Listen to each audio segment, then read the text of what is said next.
তারেক রহমানের প্রতিশ্রুতি 5 বছরে আমরা 50 কোটি গাছ লাগানোর পরিকল্পনা করেছি।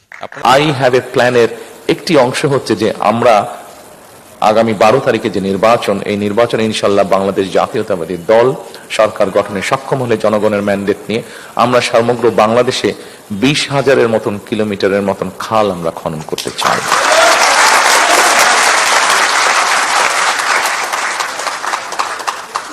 তারেক রহমানের প্রতিশ্রুতির বিশ্লেষণ শুনুন, বিশ্লেষণ। আপনি প্রতিশ্রুতি দেওয়া, সবাই প্রতিশ্রুতি দেয়, আপনি এখানে এসে জানলাম যে 20,000 কিলোমিটার খাল খনন করবে আর 50 কোটি বৃক্ষরোপণ করবে।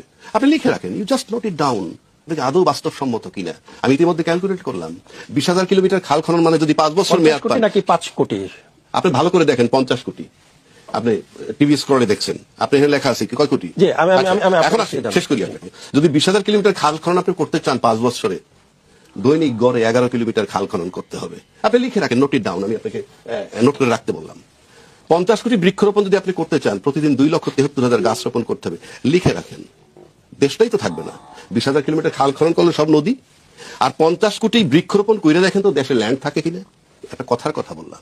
সুতরাং আপনি মানে সবকিছু ভায়াবল, বাস্তবসম্মত, গ্রহণযোগ্য হতে হবে। আমরা হতাশ হচ্ছি প্রতিদিন।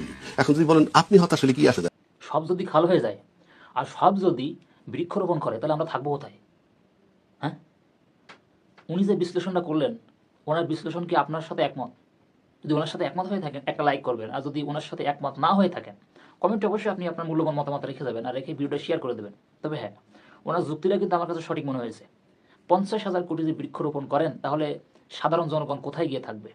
আর এত খাল যদি খনন করেন, তাহলে আমরা কোথায় যাব? কমেন্টে অবশ্যই আপনার মূল্যবান মতামত রেখে যাবেন।